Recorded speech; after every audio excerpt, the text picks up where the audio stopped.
tadi prinsip yang pertama atau elemen kunci yang pertama adalah work specialization, spesialisasi pekerjaan. Nah, yang keduanya adalah departmentalization ya.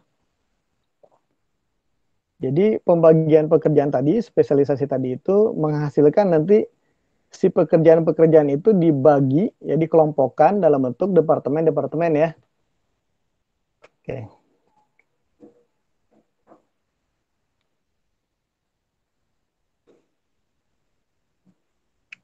Oke. Kemudian, nah departementalisasi atau pembagian apa namanya pengelompokan pekerjaan ya dalam bentuk grup atau departemen itu pertimbangannya bisa atau tipenya ada 5 ya, jenisnya ada 5. Bisa berdasarkan fungsinya, tadi yang sudah saya mention tadi ya di awal atau sebelumnya, yaitu tentang apa? Ada fungsi organisasi berdasarkan proses bisnisnya ya. Ada keuangan ya, finance, kemudian ada operation, ada human resource, ada marketing. Nah, itu fungsional teman-teman ya. Jadi departemennya dibagi ke dalam 4 tadi. Misal contoh. Ya. Kemudian yang kedua bisa berdasarkan produknya. Produknya itu dibagi ya berdasarkan apa namanya? Ya jenisnya, jenis jadi produknya. Misalnya ada yang contoh apa ya? Ada yang kaitannya dengan misalnya kalau produknya macam-macam ya ada A B C D gitu. Ya udah dibuat struktur berdasarkan produk ya. Di departemen A, departemen B, departemen C, departemen D gitu kalau ada 4 produk. Nah, masing-masing ada yang ngurusin keuangannya, ngurusin marketingnya, tapi per departemen berdasarkan produk. Biasanya divisi disebutnya ya, divisi. Oke, kemudian berdasarkan geografis.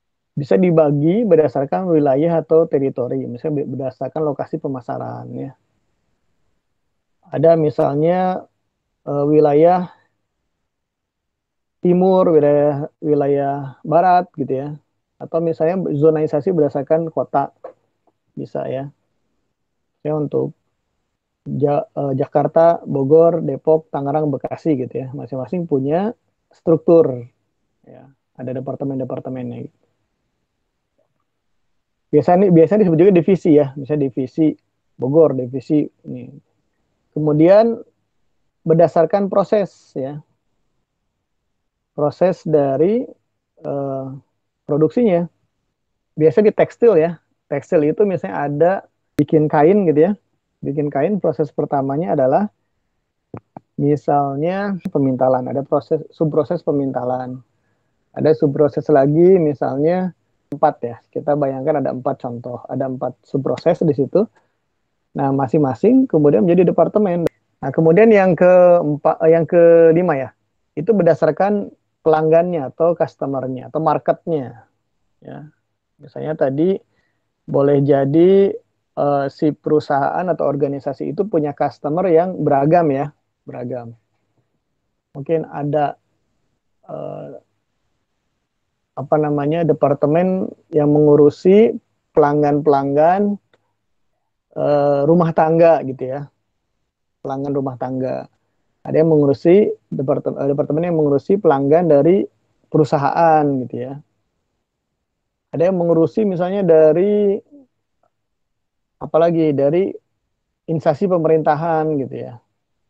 Macam-macam lah itu berarti pembagian departemennya berdasarkan customer-nya ya. Nah, ini contoh untuk departementalisasi berdasarkan fungsi ya, fungsional. Tadi sudah saya sebutkan ya, ada yang human resource, marketing segala macam ya. Di situ ada keuntungan dan kerugiannya. Keuntungannya apa?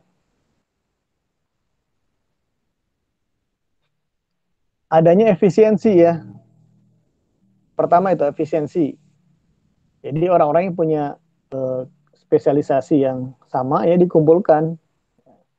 Maka di situ lebih mudah nanti untuk pengaturannya, untuk upgradingnya ya, apa namanya, peningkatan kualitasnya, orientasinya ya, supaya mendapatkan persepsi yang sama ya itu lebih mudah.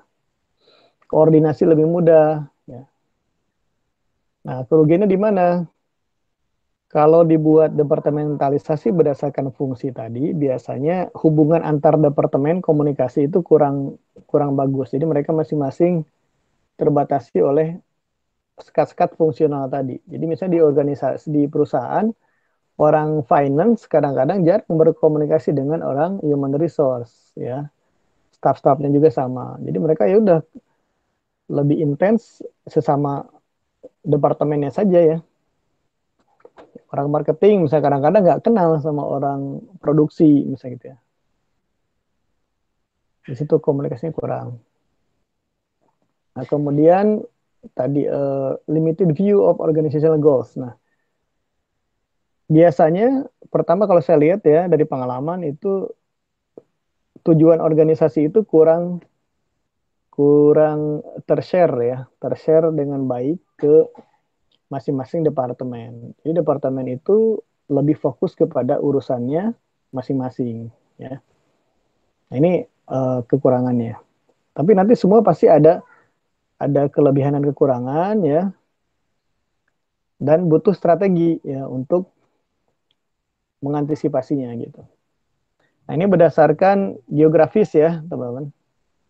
Berdasarkan geografis, tadi sudah saya sebutkan contohnya dibagi berdasarkan wilayahnya ya. Nah, setiap wilayah punya, di sini contohnya ada punya direktur tersendiri ya. Kalau sudah besar nih perusahaannya. Jadi di sini ada Vice President for Sales. Itu dibagi menjadi wilayahnya. Ada yang direkturnya nanti Vice President itu wakil CEO-nya gitu ya. Nah, itu di bawahnya ada direktur-direktur. Direktur penjualan bagian barat, ya, selatan, tengah, timur gitu ya. Nah, keuntungannya ya betul. Jadi dia lebih efektif ya untuk dan efisien di dalam menangani permasalahan-permasalahan sesuai dengan wilayah tadi. Kalau udah muncul masalah ya di wilayah itu maka akan lebih mudah di solve gitu ya. Kemudian bisa memahami kondisi unik ya dari setiap wilayah itu sehingga kita bisa melakukan strategi yang baik misalnya bagaimana melayani pasar tersebut ya. Nah, kerugian ya karena tadi dibagi berdasarkan wilayah dan masing-masing wilayah punya fungsi tadi ya, departemen fungsional masing-masing, maka menjadi terlalu banyak nih departemen berdasarkan fungsinya. Jadi misalnya di wilayah barat ada lagi bagian finance-nya, ada lagi bagian apalagi human resource-nya gitu misalnya ya. Jadi fungsi-fungsinya tersebar lagi berdasarkan wilayahnya. Jadi ini pemborosan gitu.